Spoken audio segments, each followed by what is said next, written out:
എന്നെ ഇതിലേക്ക് വാക്കുണ്യം പറയാൻ ക്ഷണിച്ച ഷിജു സാറിന് ആദ്യമേ ഞാൻ പ്രഭാത വന്ദനം പറയുന്നു. എന്റെ പേര് ഷൈല, കൊല്ലം കടവൂരാണ് എന്റെ വീട്. ഞാൻ ഇതിലേക്ക് വന്നത് എന്റെ മുട്ടിന്റെ സർജറി കഴിഞ്ഞ് 1 മാസം കഴിഞ്ഞു മരണത്തിന്റെ വക്കയിൽ, അതായത് ആത്മഹത്യയുടെ വക്കയിൽ ഇരിക്കുമ്പോഴാണ് ഞാൻ ഇതിലേക്ക് വരുന്നതും ഇതിലെ നമ്മളെ ഈ പ്രൊഡക്റ്റ് എന്നെ പരിചയപ്പെടുത്തുന്നതും. നമ്മളെ സജീവ് സാറും സജിനി മാഡവും കൂടെയാണ് എന്നെ ഈ പ്രൊഡക്റ്റ് ആദ്യമായിട്ട് പരിചയപ്പെടുത്തുന്നത്. അന്നേരം ബിജു സാറ് വന്നിട്ട് ബിജു സാറ് പറഞ്ഞ് ഇന്നതുപോലെ ഒരു പ്രൊഡക്റ്റ് ഉണ്ട് മാഡം, ഇതൊന്ന് ഉപയോഗിച്ച് നോക്കുന്നു. അങ്ങനെ നമ്മളെ കവചപ്രാശം, ബ്ലഡ് പ്യൂരിഫയർ, പിന്നെ റോളോണ്, പിന്നെ ഇതെല്ലാം ഞാൻ ഉപയോഗിച്ച്, പിന്നെ ചാമ്പി തൈലം, നോവേദന ജെല്ല്, ഇത് ഇത്രയും കഴിച്ചപ്പോ എനിക്ക് നല്ല ആശ്വാസം. എന്ന് വെച്ചാല് ഒരു മാസം ആയപ്പോഴത്തേക്ക് ഞാൻ എന്റെ ജീവിതത്തിൽ ഈ കാല് കൊണ്ട് ഞാൻ നടക്കുമെന്ന് വിചാരിച്ചല്ല. അത്രയ്ക്ക് ഒരു വല്ലാത്ത ഒരു അവസ്ഥയായിരുന്നു. മുട്ട് മാറ്റിവെക്കാൻ സർജറി എന്ന് വെച്ചാല് ഞാൻ പറയാം ആരും ഇനി ചെയ്യല്ലേന്ന്. കാര്യം ആ വേദന ആർക്കും സഹിക്കാൻ പറ്റത്തില്ല. അങ്ങനെ ഇരുന്ന വഴിയില് ഞാൻ ഇനി എന്റെ വീട്ടിൽ തന്നെ ഒരുപാട് പേർക്ക്, എന്റെ വീട്ടിൽ തന്നെ എന്ന് വെച്ചാല് എന്റെ ചേട്ടനും മുട്ടിന്റെ എന്തൊരു വന്നതായിരുന്നു. മുട്ടിന്റെ തേയ്മാനം വന്ന് 1 മാസം നമ്മളെ കൊല്ല ആശ്രാമ മൈതാനത്തുള്ള ആയുർവേദ ഹോസ്പിറ്റലിൽ കൊണ്ടുപോയി 30 ദിവസം അവിടെ കിടന്ന് അങ്ങനെ അത് മാറ്റി വെച്ചിട്ട് 1 വർഷം കഴിഞ്ഞപ്പോ വീണ്ടും അതേപോലെ നടക്കാൻ വയ്യാത്ത രീതിയിൽ തേയ്മാനം വന്ന്. അപ്പൊ നമ്മളെ പ്രൊഡക്റ്റ് നമ്മളെ കയ്യിലുള്ളപ്പോ നമ്മള് അത് തന്നെ ഞാൻ നോവേദന ജെല്ല്, ചാമ്പി തൈലവും എല്ലാം കൊടുത്ത് ഇപ്പൊ നല്ലതുപോലെ നിന്ന് ഇപ്പൊ സെക്യൂരിറ്റി ആയിട്ട് നിന്ന് ജോലി ചെയ്യാം. പിന്നെ അത് കഴിഞ്ഞെന്ന് വെച്ചാല് എനിക്കാണെങ്കിൽ 30 വർഷമായി ശ്വാസമുട്ടുള്ളതായിരുന്നു. 30 വർഷമായി ശ്വാസമുട്ടെന്ന് വെച്ചാൽ ഞാൻ കശുവണ്ടി ഫാക്ടറി ജോലി ചെയ്യുന്നതായിരുന്നു. ആഴ്ച 4 ദിവസം എന്നെ ജോലിയും കഴിഞ്ഞിട്ട് ചേട്ടൻ വന്ന് രാത്രി കാഷ്വാലിറ്റി കൊണ്ടുപോയി നമ്മൾ ആവിയും പിടിച്ച് ഇതെല്ലാം ചെയ്തു തരുന്ന നമ്മളെ ഈ കവചപ്രാശം, ബ്ലഡ് പ്യൂരിഫയർ കഴിച്ച് എന്റെ ആ ശ്വാസം മുട്ട എനിക്ക് ഇപ്പൊ നമ്മളെ കൊടൈക്കനാലിൽ ട്രിപ്പ് പോയപ്പോ എല്ലാരും എന്റെ അടുത്ത് ചോദിക്കുന്നു. ഞാൻ ഫോട്ടോ എല്ലാം സ്റ്റാറ്റസ് ആയിട്ടൊക്കെ ഇടുകയും ചെയ്യും, പിന്നെ ഫേസ്ബുക്കിൽ ഇടും. എല്ലാരും ചോദിക്കുക, നീ ഇത് എവിടെ പോയിട്ട് ഇരിക്കുന്നു, ഈ മഞ്ഞൊക്കെ കാണുന്നല്ലേ? ഞാൻ പറഞ്ഞു ഞങ്ങള് കൊടൈക്കനാലിൽ ഞങ്ങളെ ഇന്നതുപോലെ ഒരു പ്രൊഡക്റ്റ് ഉണ്ടായിരുന്നു, അവിടുന്ന് നമുക്ക് എന്തൊരു ഓഫർ ഉണ്ടായിരുന്നു. അങ്ങനെ അതിൽ ഞങ്ങൾ കൊടൈക്കനാലിൽ 2 ദിവസം ഉണ്ടായിരുന്നു. അവിടെ എല്ലാം പോയിട്ട് എനിക്കൊരു പനിയാവട്ടെ, ഒരു ജലദോഷം ആവട്ടെ, അവിടെ ചെന്നപ്പോ ആണെങ്കിൽ ഭയങ്കര മഴയുമായിരുന്നു. ആ മഴ ഇത്രയും നനഞ്ഞ് ഈ മുട്ട് മാറ്റിവെച്ച ഞാൻ ആ കൊടൈക്കനാല് മൊത്തം കറങ്ങി. അന്നേരം ഡോക്ടർ വരെ 2 മാസമായി ചെക്കപ്പിന് ചെന്നപ്പോ നമ്മളെ മുട്ട് ഓപ്പറേഷൻ ചെയ്ത നമ്മളെ ഗസയിലെ സുധീഷ് ഡോക്ടർ, അപ്പൊ ആശ്രമത്ത്. അപ്പൊ ഡോക്ടറിന്റെ അടുത്ത് ഞാൻ പറഞ്ഞ ഡോക്ടർ ചോദിച്ചു, എന്നാലും ഡോക്ടറെ അടുത്ത് ഞാൻ പറയുന്ന ഡോക്ടർ എനിക്ക് കാലിന് നല്ല വേദനയുണ്ട്.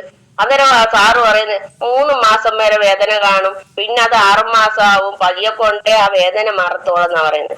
അപ്പൊ ഞാൻ 2 മാസം ആയപ്പോ ചെന്നപ്പോ ഞാൻ സാറിന്റെ അടുത്ത് പറഞ്ഞു, സാറേ ഞാൻ ഇന്നതുപോലെ പ്രോഡക്റ്റ് നമ്മൾ ആയുഷ് മന്ത്രാലയത്തിന്റെ എലമെന്റ്സിന്റെ എണ്ണയും ഓയിൽമെന്റും ഒക്കെ ഉപയോഗിക്കുന്ന അതിലെ പ്രൊഡക്റ്റ് ഒക്കെ ഉപയോഗിക്കുന്നു എന്ന് പറഞ്ഞു. അപ്പൊ സാറ് പറഞ്ഞു ഒരു കാര്യം ചെയ്യും, ആ മുറിവിന്റെ അടുത്ത് മാത്രം ഇയാൾ ഉപയോഗിക്കല്ലേ എന്ന് പറഞ്ഞു. അങ്ങനെ അതിന് ആ ഡോക്ടറെ അടുത്ത് പറഞ്ഞു. പിന്നെ എനിക്ക് തൈറോയിഡിന്റെ പ്രശ്നം ഉണ്ടായിരുന്നു, തൈറോയിഡ് ഉണ്ടായിരുന്നു. ഓപ്പറേഷൻ കഴിഞ്ഞ BP വന്നു, കൊളസ്ട്രോൾ വന്നു, ഷുഗർ വന്നു. ഇതിനെല്ലാം നമ്മളെ 95 കഴിച്ചപ്പോഴത്തേക്ക് ഇതെല്ലാം എനിക്ക് നോർമലായി. പിന്നെ തൈറോയിഡിൻ്റെത് നമ്മളെ ജലാൽ സാറിന്റെ അടുത്ത് ഞാൻ പറഞ്ഞു, സാറേ എനിക്കിപ്പോ തൈറോയിഡ് കൂടുതലായിട്ട് നിൽക്കുക. അന്നേരം ജയലാൽ സാർ പറഞ്ഞു, മാമി എന്തിനാ വിഷമിക്കുന്നേ? മാമി എന്ന് പറയുന്നത് വേറെ ഒന്നും കൊണ്ടല്ല, ഗ്രൂപ്പില് നമ്മളെ മരുമോൻ മാമി എന്ന് വിളിക്കുന്നോണ്ട് എല്ലാരും അങ്ങനെ എന്നെ വിളിക്കാറുണ്ട്. അങ്ങനെ ഒരു കാര്യം ചെയ്യ്, നമ്മളെ തൈ ഹെൽത്ത് ഇരിക്കുന്നില്ലേ, അത് മാമി കഴിച്ചിട്ട് ബ്ലഡ് പ്യൂരിഫയർ കൂടെ കഴിക്കാൻ പറഞ്ഞു. അങ്ങനെ ആ തൈ ഹെൽത്ത് കഴിച്ച് 49 പോയിന്റിൽ നിന്ന് ഓപ്പറേഷൻ കഴിഞ്ഞപ്പോ 24 പോയിന്റ് ആയിരുന്നു. ആ 24 പോയിന്റിൽ നിന്ന് പിന്നെ 1 മാസം കൂടുമ്പോൾ ടെസ്റ്റ് ചെയ്തോണ്ട് ഞാൻ 1 മാസം കഴിഞ്ഞപ്പോഴത്തേക്ക് എനിക്ക് 1.4 അപ്പൊ ഡോക്ടർമാരുടെ അടുത്ത് അങ്ങനെ പറഞ്ഞു. അങ്ങനെ ഞാൻ പറഞ്ഞു ഞാൻ ഇതുപോലെ ഇങ്ങനെ കഴിക്കുന്നെന്ന് പറഞ്ഞു. അന്ന് വേറെ ഡോക്ടറായിരുന്നു. അത് കഴിഞ്ഞു ഈ ഇടയ്ക്ക് എനിക്കിപ്പോ വീണ്ടും തൈറോയിഡ് പ്രശ്നം വന്നെന്ന് വെച്ചാൽ ഞാനത് കഴിച്ചത് മാറിയത് കൊണ്ട് നോർമലായിട്ട് ഗുളിയെല്ലാം മാറ്റി വെച്ചതായിരുന്നു. അങ്ങനെ അത് കഴിച്ച അത് ഇപ്പം വീണ്ടും ടെസ്റ്റ് ചെയ്തപ്പോ 18.4 അപ്പം ഇപ്പൊ നോക്കിയപ്പോ ഒരു ഡോക്ടർ പറഞ്ഞു ഇത്തരം കൂടിയതെന്താ? ഞാൻ പറഞ്ഞു ഡോക്ടർ ബിസ്ക്കറ്റ് കഴിച്ചായിരുന്നു. വീണ്ടും നോക്കിയപ്പോ കാണാം എനിക്ക് 7 ഇത്ര പെട്ടെന്ന് കുറഞ്ഞു. അന്നേരം ഞാൻ പറഞ്ഞു സാറേ ഇന്നതുപോലെ മെഡിക്കൽ ഓഫീസിലെ ഒരു ഡോക്ടർ ആയിരുന്നു. അന്നേരം മാം പറഞ്ഞു സാറേ ഞങ്ങൾ ഈ എലമെന്റ്സിന്റെ ആയുഷ് മന്ത്രാലയത്തിന്റെ തൈ ഹെൽത്ത് പ്രൊഡക്റ്റ് കഴിക്കുന്നത്. എന്നിട്ട് എന്റെ അടുത്ത് ഡോക്ടർ ചോദിക്കുക നല്ല പ്രൊഡക്റ്റ് ആണോ? ഞാൻ പറഞ്ഞു നല്ല ഫുഡ് പ്രൊഡക്റ്റ് ആണ് ഡോക്ടറെ, ഞാൻ അത് കഴിച്ചു. അന്നേരം പറഞ്ഞു നല്ല പ്രൊഡക്റ്റ് ആണെങ്കിൽ യൂസ് ചെയ്തോന്ന് മാഡെന്ന് പറഞ്ഞു. അങ്ങനെ അത് ഒരു റിസൾട്ട് ആയിരുന്നു. പിന്നെ എന്റെ അനിയത്തിക്ക് എന്ന് വെച്ചാല് ആ കൊച്ചിന് അണലി കടിച്ചതായിരുന്നു. അണലി കടിച്ചിട്ട് എന്ന് വെച്ചാൽ 1 വർഷം കഴിയുമ്പോ വീണ്ടും അലർജി വരുമോന്ന് പറഞ്ഞു. എവിടാന്ന് അറിയാൻ പറ്റത്തില്ലെന്ന് പറഞ്ഞു. അങ്ങനെ ഈ വന്ന അലർജി എന്ന് വെച്ചാൽ വായിക്കകം മൊത്തം അങ്ങ് തൊലിയെല്ലാം പോയി, വെള്ളവും കുടിക്കാൻ വയ്യ, ഒരു ടേസ്റ്റ്, ഒരു സാധനം കഴിച്ചാൽ അതിന്റെ ടേസ്റ്റ് എന്തുവാന്ന് അറിയാൻ വയ്യ. അപ്പൊ തന്നെ ഞാൻ ജലാൽ സാറിനെ വിളിച്ചു. ജലാൽ സാറിന്റെ അടുത്ത് പറഞ്ഞു സാറേ ഇന്നതുപോലെ നമ്മളെ പിന്നെ അനിയത്തിക്ക് ഇന്നതുപോലെ വന്നു. ഒരു മാമി എന്തിനാ വിഷമിക്കുന്നത്, മാമി ഇന്ന പ്രൊഡക്റ്റ് ഒക്കെ കൊടുക്കും. അങ്ങനെ അതിന് ലിവാഗൈന്, പ്രോബയോട്ടിക്, പിന്നെ ഇപ്പൊ 95 കൊടുക്കുന്നു, ബ്ലഡ് പ്യൂരിഫറും കൊടുത്തു. ഇപ്പൊ കഴിച്ചുകൊണ്ടിരുന്നപ്പോ 95 കഴിച്ചപ്പോ കാണാൻ ഇതിനെ കറുത്ത് പോലെ ശരീരത്ത് വന്നു. അന്നേരം ഞാൻ പറഞ്ഞു നീ അത് വിഷമിക്കേണ്ട, ഉള്ളിലുള്ള വിഷാംശമായിരിക്കും അതങ്ങനെ വരുന്നത്. ഇപ്പൊ ആണെങ്കിൽ പറയുന്ന അത് നല്ലതുപോലെ മാറിയിട്ടുണ്ട്. അന്നേരം ഞാൻ പറഞ്ഞു നമ്മളെ പ്രൊഡക്റ്റ് 3 മാസം മുതൽ 6 മാസം വരെ കറക്റ്റായിട്ട് ഉപയോഗിച്ചാൽ മാത്രമേ അത് മാറത്തുള്ളൂ എന്ന് പറഞ്ഞു.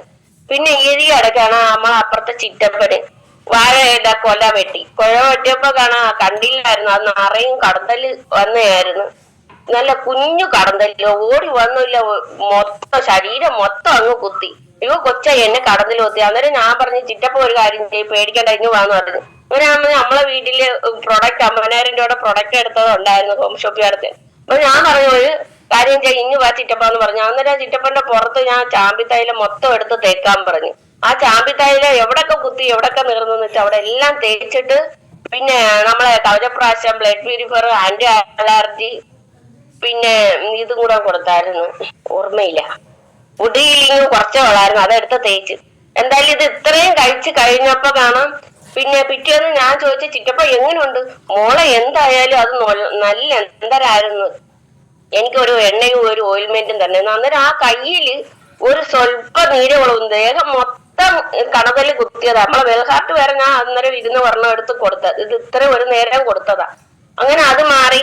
പിന്നെന്ന് വെച്ചാല് പിന്നെ എന്റെ കൂടെ ജോലി ചെയ്തായിരുന്നു. ഞാൻ സുഖമായി 1 മാസം കഴിഞ്ഞപ്പോ നമ്മളെ ഗീതയമ്മയ്ക്ക് ഇതേ കണക്ക് കൊണ്ടുവന്ന് ഗീതയമ്മയ്ക്ക് ഗുളിയൊക്കെ ഒരാക്കേ കൊടുത്തോളൂ. ഗീതയമ്മയ്ക്ക് എന്ന് വെച്ചാല് ഒരു വാദം, കൂടിയ വാദമായിരുന്നു. കഴുത്തൊക്കെ എന്ന് വെച്ചാൽ ഇങ്ങനെ അനങ്ങത്തില്ല. നമ്മളിലെ പാവ എടുത്ത് തിരിച്ചു വെക്കുന്ന കണക്ക് തിരിഞ്ഞാലേ അത് എന്തുവാന്ന് അറിയാൻ പറ്റത്തുള്ളൂ. അത് ആ രീതിയിലിരുന്ന് ഞാനും ജയലാൽ സാറും സജീവ് സാറും അജിത മാഡവും എല്ലാം കൂടെ ആയിട്ട് അവിടെ ചെന്നത്. അന്നേരം അവരെ മോളെ ഞങ്ങളാ വഴക്ക് പറഞ്ഞു, നിങ്ങൾ എന്തുവാ നിങ്ങൾ അമ്മയ്ക്ക് കൊടുക്കുന്നു, ഓരോരുത്തർ കൊണ്ടുവന്ന് ഓരോന്ന് കൊടുക്കുന്നില്ല. അന്നേരം ജയലാൽ സാറ് പറഞ്ഞു എന്തായാലും അമ്മ ഒരു കാര്യം ചെയ്യും, ശൈലമാടത്തെ അമ്മയ്ക്ക് അറിയാവല്ല. അന്നേരം പറഞ്ഞു എന്തായാലും ഒരു കാര്യം ചെയ്യും, സാറിനെ വിശ്വസിച്ച് ഞാൻ കഴിക്കാമെന്ന് പറഞ്ഞു. അങ്ങനെയാണ് അവരെ പെരയ്ക്കകത്ത് എടുത്തോണ്ട് വരുന്നത് ചാമ്പി തൈലം, പിന്നെ നോവേദന ജെല്ല്. അതിനകത്ത് ഏതോ പൊടി പിടിച്ച് കിടക്കുന്ന സാധനം എടുത്തോണ്ട് വന്ന് ആരാണ്ട് വന്ന് കൊണ്ടു കൊടുത്തയാന്നാ പറഞ്ഞത്. അന്നേരം സാറ് പറഞ്ഞു എന്തായാലും അമ്മ ഒരു കാര്യം ചെയ്യും, ഇതൊന്ന് അത്യാവശ്യം അമ്മ ഒന്ന് ഉപയോഗിക്കുക എന്ന് പറഞ്ഞിട്ട് ഡെയിലി ഡിട്രോസും ഇമ്മ്യൂണോ 3+ ആ ചാമ്പിത്തൈലും ആ നോവേദന ജെല്ലും കൂടെ ഉപയോഗിക്കാൻ പറഞ്ഞു. ആ അമ്മ ഉപയോഗിച്ച് 1 മാസം കഴിഞ്ഞപ്പോ കാണാം ആ പെടലി ഇങ്ങനെ കുനിഞ്ഞിരുന്ന പെടലി അങ്ങ് നൂന്ന്. 1 മാസം കൊണ്ട് നൂന്നപ്പോ കാണാം അവിടെ ആ ചേച്ചിക്ക് അങ്ങനെ ഐഡിയ ഇട്ടു. ഒരാൾക്ക് ഞാൻ കൊടുത്തതേ ഉള്ളൂ. ഇപ്പൊ ആ ഉളിയക്കോവ് നാട് മൊത്തം നമ്മളെ പ്രൊഡക്റ്റ്. ആ അമ്മയെ കണ്ടോണ്ട് വേറെ ആളുകളും ആ അമ്മയുടെ പേരും പറഞ്ഞ് ഇപ്പൊ അവിടെ സെയിൽ നടത്തുന്നുണ്ട്. ഇപ്പൊ ആ അമ്മയെ കണ്ടാൽ മാത്രം മതി ആളുകൾ നമ്മളെ പ്രൊഡക്റ്റുകളെല്ലാം മേടിക്കുന്നുണ്ട്. പിന്നെ അത് കഴിഞ്ഞിട്ടെന്ന് വെച്ചാല് എന്റെ മോനെന്ന് വെച്ചാൽ അറമ്പാറ എന്ന് വെച്ചാൽ വന്നിട്ട് ഒത്തിരി നാളായി. ഞാൻ എന്നും കടന്ന് പള്ളു പറിച്ചില്ല. അത് മോന്റെ അടുത്ത് ഞാൻ പറഞ്ഞു എന്റെ മോനെ ഇത് നീ കൊണ്ടുപോകണേ. അവരെ ഹോസ്പിറ്റലിലും കൊണ്ട് കാണിച്ചു. ഞാൻ പറയുന്ന മരുന്ന് കേൾക്കാതെ ഉണ്ടോന്ന് പിന്നെ ഡോക്ടറെയും കാണിച്ചു. എന്നിട്ട് ആ കാര്യം നിറയെ ഇതിനകത്ത് ഒരു വലുതുപോലെ ഇത്രച്ചയായോ അങ്ങനെ നിന്ന്. ഞാൻ പറഞ്ഞു മോൻ എന്തായാലും അമ്മയുടെ പ്രൊഡക്റ്റ് ഒക്കെ കഴിക്കുന്നതല്ലേ, മോൻ ഒരു കാര്യം ചെയ്യും, ഇത് ആ ചാമ്പിത്തൈലും വുഡിലിങ്ങും കൂടെ ഒന്ന് ഇടാൻ പറഞ്ഞു. അങ്ങനെ ആ ചാമ്പിത്തൈലും വുഡിലിങ്ങും ഇടാൻ തുടങ്ങിയപ്പോ തന്നെ മോന്റെ കയ്യിൽ അത് ചുരുങ്ങി വന്ന് 1 മാസമായില്ല, 3 ആഴ്ച ആയപ്പോഴത്തേക്ക് ആ കൈ മൊത്തം അത് ചുരുങ്ങി പൊഴിഞ്ഞു പോയി, നമ്മളെ ചാമ്പിത്തൈലും വുഡിലിയും. പിന്നെ അത് കഴിഞ്ഞിട്ട് കാണാം അത് ഞാൻ അയാൾക്ക് അതങ്ങ് മാറി. എനിക്ക് ഇളക്കോ ഛർദിലോ ഒക്കെ ആയിട്ട് ഇങ്ങനെ വന്ന് അത് കഴിച്ചിട്ട് ഞാൻ പറഞ്ഞു എന്തായാലും നല്ല പ്രൊഡക്റ്റാന്ന് പറയാം നമ്മളെ കവചപ്രാശം. ഇന്ന് ഞാൻ എല്ലാ മാസവും ഓരോന്ന് മേടിച്ച് ഞങ്ങളെ വീട്ടിൽ എപ്പോഴും ആ കവചപ്രാശം അവിടെ വെച്ചിരിക്കും. എല്ലാ മാസവും ഓരോ ബ്ലഡ് ഫ്യൂരി കുറവ് ഞാൻ കഴിക്കും. ഇപ്പൊ എനിക്കെന്ന് വെച്ചാല് ഞങ്ങളെ ചേട്ടൻ പറയുന്നയാ, ഓ എനിക്ക് നല്ല എന്തരാന്ന് ഇപ്പൊ നല്ല എനർജിയാന്നാ പറയുന്നത്. 95 എല്ലാം ഞാൻ മിക്കാറുള്ള എല്ലാ പ്രൊഡക്റ്റും ഞാൻ തന്നെ കഴിക്കുകയും ചെയ്യുന്നുണ്ട്. ഇപ്പൊ കാണാം നമ്മളെ വീട്ടിന്റെ അടുത്ത് ഒരു അണ്ണനും കൊണ്ടുവന്ന് ഒരു എണ്ണ കൊടുത്ത് സ്ട്രോക്ക് വന്നേ. അന്നേരം അവർക്കത് പറഞ്ഞപ്പോ പറഞ്ഞു, മോളെ ഒരു കാര്യം ചെയ്യും, എന്റെ ഒരു കൂട്ടുകാരനുണ്ട്, ആ അണ്ണന്റെ അടുത്ത് ഒന്ന് ചെല്ലാൻ പറഞ്ഞു. ഞാൻ പറഞ്ഞു, ഓ അതിനെന്താ ഞാൻ പോയിട്ട് വരാമെന്ന്. അങ്ങനെ അവിടെ ചെന്ന് ആ അണ്ണന്റെ മോള് പിന്നെ ഞാൻ കൊണ്ടുവന്ന് കൊടുത്ത ഉടനെ അണ്ണന്റെ അടുത്ത് പറഞ്ഞു, അണ്ണ ഇത് ഇങ്ങനെ ഇങ്ങനെ കൈ ഇങ്ങനെ വെച്ചോണ്ടിരിക്കുക. അന്നേരം ഇങ്ങനെ പിടിച്ചാലേ ഇങ്ങനെ നൂരത്തോളൂ. അന്നേരം ഞങ്ങള് പറഞ്ഞു, അണ്ണന്റെ കൂട്ടുകാരൻ പറഞ്ഞാ ഞങ്ങൾ ഇങ്ങനെ വന്നത്, അതുകൊണ്ട് അണ്ണ ഒരു കാര്യം ചെയ്യും, ഈ എണ്ണ 1 മണിക്കൂർ ഇടവിട്ട് ഇങ്ങനെ തേക്കാൻ പറഞ്ഞു. ശരീരം മൊത്തം തലയിലും ഒക്കെ തേക്കാൻ പറഞ്ഞു. എല്ലാടും തേച്ചിട്ട് ഞങ്ങള് കൊണ്ടുവരാന്ന് പറഞ്ഞു. അന്നേരം അത് കഴിഞ്ഞിട്ട് ആ ചാമ്പി തൈലോ എണ്ണയും കൊണ്ടു കൊടുത്തിട്ട് പിന്നെ നമ്മളെ വെൽഹാർട്ട് മുരിങ്ങയായിട്ട് ഞാനും സാറും ഒക്കെ ആയിട്ട് വിനീത് സാറും അജിതമാഡും ഒക്കെ ആയിട്ട് ചെന്നപ്പോ പറയുന്നു, അവരെ മോളുണ്ടായിരുന്നു. മോളെന്ന് വെച്ചാൽ കൊല്ലത്ത് ഹോസ്പിറ്റലിൽ തന്നെ ആറമ്മോയില് അവിടെ ക്ലർക്ക് എങ്ങാണ്ടായിട്ട് വർക്ക് ചെയ്യുന്ന ആ കൊച്ചു. ഞങ്ങൾ ഒരുപാട് പ്രൊഡക്റ്റും കാര്യങ്ങളും ഒക്കെ കൊടുത്തതാ, നിങ്ങൾ എന്തോ കൊണ്ടു കൊടുക്കുന്നതെന്ന്. അന്നേരം ഞങ്ങൾ പറഞ്ഞു, ഇത് സാധാരണ മെഡിസിൻ അല്ല, ഇത് ഫുഡ് പ്രോഡക്റ്റ് ആണ്. എന്തായാലും അച്ഛൻ പറഞ്ഞു ഒരു കാര്യം ചെയ്യും, മോള് തന്നിട്ട് ഞാൻ കഴിക്കാവെന്ന്. എന്തായാലും ഇപ്പൊ 1 മാസം കഴിഞ്ഞ് ഞാൻ ചെന്നപ്പോ എന്റെ അടുത്ത് ഇങ്ങോട്ട് വിളിച്ചിട്ട് പറയുന്നു, മോളെ എണ്ണ തീർന്ന്, അത് നല്ല എന്തരാ പ്രൊഡക്റ്റാ കൊണ്ടുപോവാ, എനിക്ക് ഗുളികയും തീർന്നു, അതും കൂടെ കൊണ്ടുവരണേന്ന് പറഞ്ഞാൽ ഇപ്പൊ കൊടുത്ത ആ കയ്യില് ഞങ്ങൾ ചെല്ലുമ്പോ കയ്യില് ഈ നരമ്പൊന്നും കാണാനേ പറ്റത്തില്ല. ഇപ്പൊ കണ്ടു കഴിഞ്ഞാല് നല്ല വൃത്തിയായിട്ട് ഈ കയ്യിലെ നരമ്പിനെല്ലാം നല്ല തെളിഞ്ഞ് നല്ലതുപോലെ ബ്ലഡ് ഓടുന്ന കണക്ക് ഇങ്ങനെ ഇരിക്കുക. അപ്പൊ ഞാൻ പറഞ്ഞു, വിഷമിക്കണ്ട, ഞങ്ങളെ കൂടെ തന്നെ അണ്ണനെ നടത്തി ഞങ്ങളെ കൂടെ കൊണ്ടുവന്ന് ഞാൻ എന്റെ കൂടെ തന്നെ വർക്ക് ചെയ്യുകയും എടുക്കുകയൊക്കെ ചെയ്യുമെന്ന് പറഞ്ഞു. അങ്ങനെ മെഡിസിറ്റിയിലെ നേഴ്സാ എന്റെ ചേച്ചി. 1 വർഷമായി ഞാൻ ഇതിനകത്തോട്ട് വന്നിട്ട്. ആ ഇടയ്ക്ക് ഉളിയക്കോയില് മരുന്ന് പ്രോഡക്റ്റ് കൊടുക്കാൻ പോയിട്ട് വന്നപ്പോ കാണാം ആ ചേച്ചിയുടെ അടുത്ത് ഞാൻ പറഞ്ഞു, ചേച്ചി ഞങ്ങൾക്കൊരു എണ്ണയും ഒരു ഓയിൽമെന്റും ഉണ്ട്, ചേച്ചി അതൊന്ന് യൂസ് ചെയ്ത് നോക്കുന്നു. ഇപ്പൊ കാണാൻ ഞാൻ കൊടൈക്കനാലിൽ പോയ സ്റ്റാറ്റസ് ഒക്കെ കണ്ടിട്ട് എന്റെ അടുത്ത് ഇങ്ങോട്ട് വിളിച്ച്, മോളെ നീ ഇതൊക്കെ എവിടെ പോയി, നിനക്ക് സുഖമില്ലാത്തതല്ലായിരുന്നു, എന്റെ അപ്പച്ചിയുടെ മോള. ഞാൻ പറഞ്ഞു, ആന്ന് ചേച്ചി, ഞാൻ എത്ര നാളുകൊണ്ട് ചേച്ചിയുടെ അടുത്ത് പറയുന്നത് ഈ ഒരു എണ്ണയും ഒരു ഓയിൽമെന്റ് യൂസ് ചെയ്ത് നോക്കാം. അപ്പൊ ചേച്ചിക്ക് കാണാം പാദത്തിന് വേദനയും കാലിന് പെരുപ്പും ഒക്കെ ആയിട്ട് ഇനി കഴുത്ത് വേറെ ഉണ്ട്. അപ്പൊ ഞാൻ പറഞ്ഞു, ശരി ചേച്ചി ഒരു കാര്യം ചെയ്യും, ഈ എണ്ണയൊന്ന് എന്തായാലും ചൂടാക്കി ചെറുതായിട്ട് ആ പാത്രം ചൂടാക്കിയിട്ട് അങ്ങനെ ഒന്ന് ഇട്ട് കഴിച്ചു നോക്കാൻ പറഞ്ഞു. അങ്ങനെ ആ ചേച്ചി അതെടുത്ത് അതേ കണക്ക് ചെയ്തിട്ട് ഇപ്പൊ എന്നെ വിളിച്ചിട്ട് പറയാം, മോളെ ആ കാല് പെരുപ്പിന് നല്ല മാറ്റം ഉണ്ടെന്ന്. അല്ല എന്തരായി സുഖമായിട്ട് ഇരിക്കുന്നു. അങ്ങനെ സമയം നമുക്ക് മുന്നോട്ട് പോകുന്നു. ശൈലാവർത്തി ഒരു ദിവസം അടുത്ത പ്രാവശ്യം സമയം ആദ്യം തന്നെ വിളിക്കാം. ഇത്രയും നല്ല റിസൾട്ടാണ്, ഒന്നും പറയാൻ പറ്റുന്നില്ല. ശൈലാവർ എനിക്ക് തമ്പിട്ട് വിളിക്കാതിരിക്കരുത്, തമ്പിട്ട്